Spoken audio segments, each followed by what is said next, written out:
in English Equator, sangat panas. Jam 1, jam 2 panas. Maka bagaimana di mahsyar, tudna syamsu ala ru'usil khalaiq bimiqdari mil, diturunkan mentari di atas kepala hanya 1 mil saja. Maka apa efeknya? Apa akibatnya? Maka seluruh yang namanya makhluk akan berkeringat bimiqdari a'malihim fil araq. Tergantung keringatnya itu membanjiri, dehydration keluar dari tubuhnya, tergantung dari amal-amal mereka. Faminhum man yakunu ala ka'baih, faminhum man yakunu ala rukbatayh, faminhum man yakunu ala haqweh, faminhum man yuljimuhul arqu iljaman. Fa asyara Rasulullah sallallahu alaihi wasallam ila fami wa ila udunai. Di riwayat maknanya bahwa seluruh manusia dalam keadaan mengeluarkan cairan tubuhnya, dehydration, karena saking panasnya. Dan keringat yang keluar tergantung amalannya. Di antara mereka ada yang keringatnya membanjiri mata kakinya. Di antara mereka ada yang keringatnya membanjiri lutut-lutut dan betis-betis mereka. Di antara mereka ada yang keringatnya sampai kepada pinggang-pinggang mereka. Bahkan man yuljimuhul arqu iljaman. Di antara mereka ada yang tenggelam dikarenakan keringat-keringat mereka sampai kepada hidung, telinga, maka mereka berenang-renang dari keringatnya.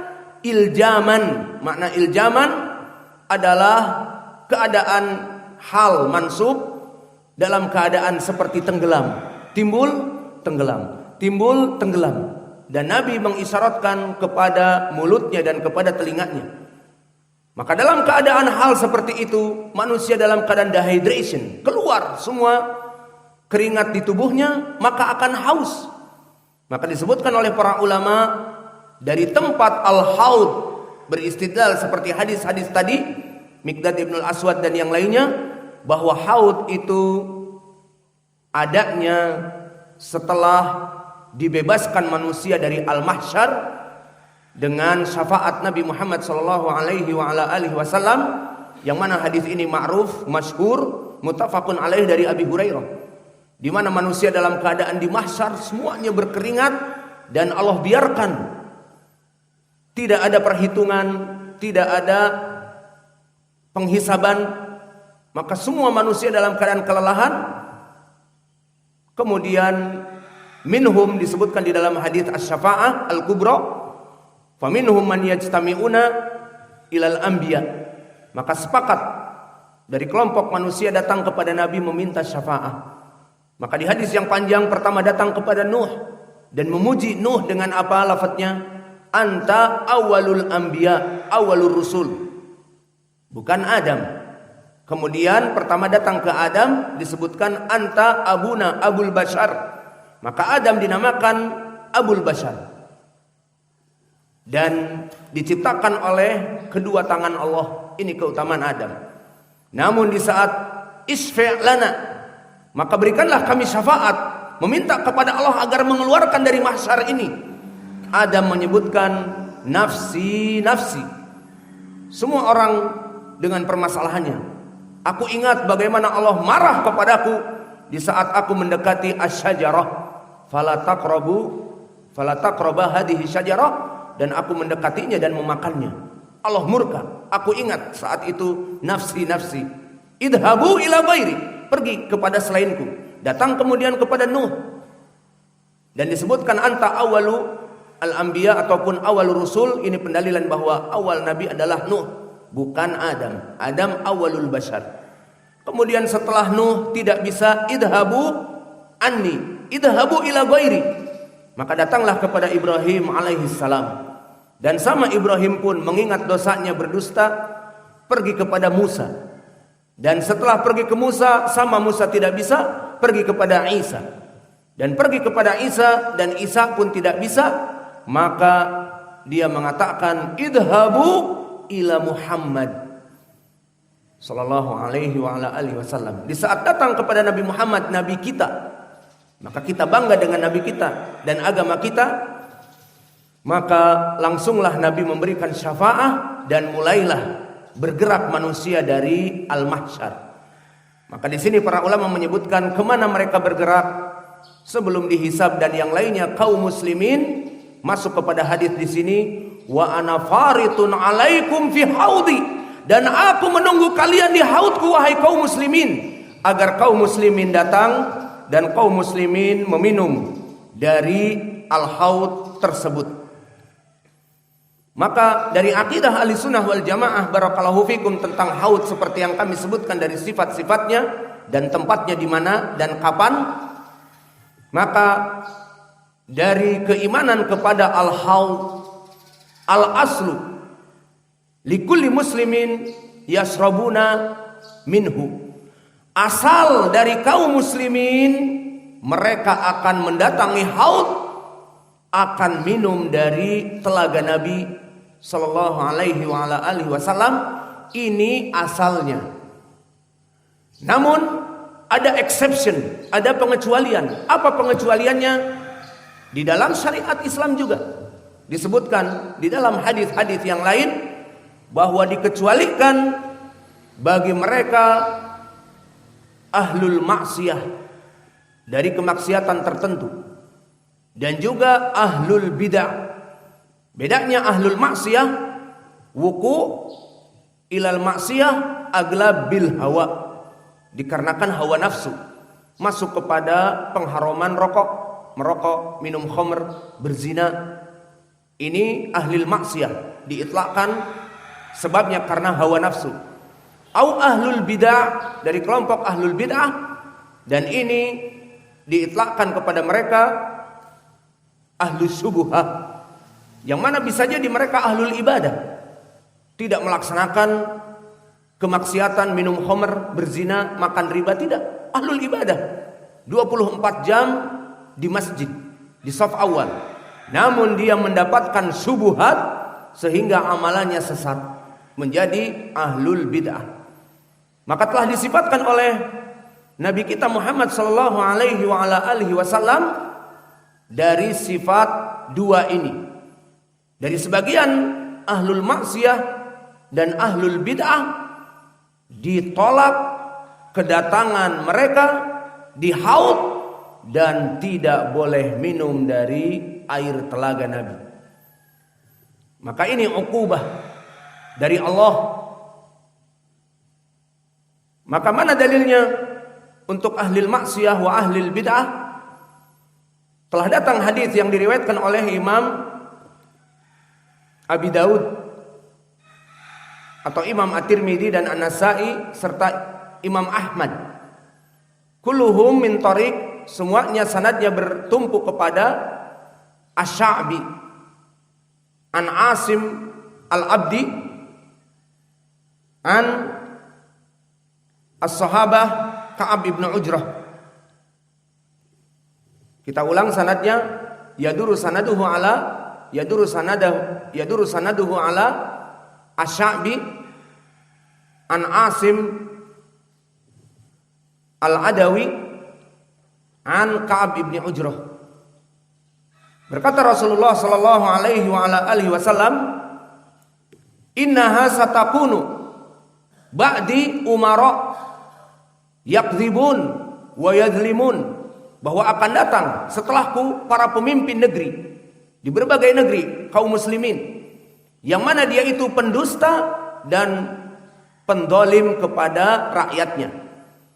Faman dakhala alaihi wa yusaddiqu kidbahu, barang siapa dari alim ulama zahirnya seperti di tafsir yang datang kepadanya yusaddiqu kidbahu wa yu'inu andulmihi, dan menolong kedolimannya.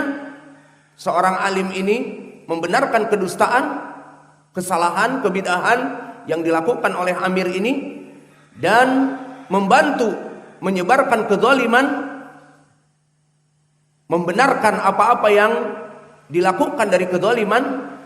Menjadi alim ini label pembenaran, Maka dikatakan oleh Nabi Muhammad sallallahu alaihi wasallam, "Falaisa minni walam yarid an haudi."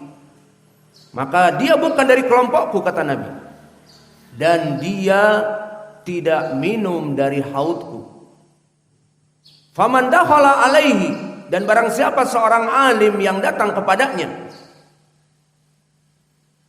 walam yatba andulmihi wala yusaddiq hidbahu, dan tidak membenarkan kedustaan amir dan tidak mengikuti kezaliman amir, fa innahu minni wa warida ala haudi, maka dia dari kelompokku dan dia adalah akan minum dari telagaku. Maka di dalam hadis ini barakallahu fikum, kita sebutkan tadi bahwa asal kaum muslimin akan meminum dari haud, exception, illa, kecuali orang-orang yang ahli maksiyah dan ahli bidah. Maka dari hadis ini, satakunu ba'di umara'u, maknanya umara di sini mereka orang-orang yang zalim, mendolimi rakyatnya dengan menyebarkan kebid'ahan, bahkan kekufuran, kesyirikan bisa jadi disebarkan. Kemudian dibantu dengan ulama, tadi umara, maka dibantu dengan ulama, dan ini poin pendalilan dari kelompok ahlul bid'ah, yang mana ulama ini dijadikan oleh para umara membantu lisan mereka, menjadikan pembenaran, pelegitimasian kepada orang-orang awam bahwa yang dilakukan oleh amir sunnah, padahal bid'ah, haram, dianggap halal. Maka memutarbalikkan dari fakta, para ulama ini membenarkan apa yang didustakan dan juga membantu kezaliman. Maka dari sini menjadi pendalilan bagi kita tadi, kecuali ahlul maksiyah kembali kepada umara, dan ahlul bid'ah kembali kepada al ulama, karena mengikuti amir-amir tadi, maka dia membenarkan, menjadi pelegitimasian dari bid'ah yang ada pada umara. Benar, seperti hadis bla bla bla, padahal tidak ada pembenarannya. Maka ini kata Nabi, bukan dari kelompokku dan tidak minum dari haudku. Adapun orang yang masuk kepadanya dan menasihati al-amir dan tidak mengikuti kedustaan amir dan tidak mengikuti kezaliman amir, fahuwa minni wa waridun ala haudi, maka dia itu adalah dari kelompokku kaum muslimin dan akan minum dari haudku. Dari sini menjadi pendalilan bahwa ada sebagian kaum muslimin yang ditolak, tidak boleh masuk kepada haud sehingga tidak minum. Mana dalilnya hadis ini? Kriterianya apa? Ahlul maksiyah seperti umara di sini, dan yang kedua ahlul bid'ah dari para ulama yang membela kebid'ahan umara dan sebagainya. Maka hadis ini mahaluh. Hadis ini barakallahu fikum diriwayatkan oleh Imam At-Tirmidzi dan Imam An-Nasa'i serta Imam Ahmad, yang sanadnya bertumpu kepada Asy-Sya'bi. Siapa Asy-Sya'bi? Amir Ibnu Syarahil, imam dari muhaddisin. Dari Asim Al-Adawi seorang tabi'i yang thiqah. Dari Ka'ab Ibnu Ujrah, sahabi. Maka hadis ini barakallahu fikum hadis yang sahih, sehingga Imam At-Tirmidzi menghukumi hada haditsun sahih. Hada haditsun sahihun gharib. Makna dari gharib datang dari satu sanad. Makna hasanun sahih, hadis ini derajatnya sahih atau hasan. Namun kalimat gharib maknanya datang dari satu sanad, maka kita katakan hadis ini sahihun lidatih karena datang dari satu sanad. Dan telah disahihkan hadis ini oleh Syekh kami Muqbil Al-Wadi'i di dalam kitabnya Al-Jami'us Sahih mimma laisa fi sahihain. Maka kita ambil faedah dari hadis ini, menjelaskan tentang dari sifat haud yang kita bahas, ternyata ada kaum muslimin yang ditolak. Tidak boleh minum di haud Nabi. Siapa mereka dari kelompok dua golongan? Ahlu zulum, ahlul maksiyah, dan ahlil bid'ah. Istimbatnya dari ahlu zulum, para umara yang mendolimi rakyatnya, melaksanakan kebid'ahan untuk dilaksanakan. Kemudian yang menjadi pendalilan al-bid'ah dan ahlul bid'ah adalah umara yang masuk kepada pemerintah kemudian membenarkan apa yang ada. Maka kesimpulannya barakallahu fikum, ahlul bid'ah telah datang hadis yang khusus bahwa mereka matrud minal haud. Selain dari hadis yang kami sebutkan yang sahih ini, bahkan telah datang hadis yang muttafaqun alaih khusus tentang ahlul bid'ah.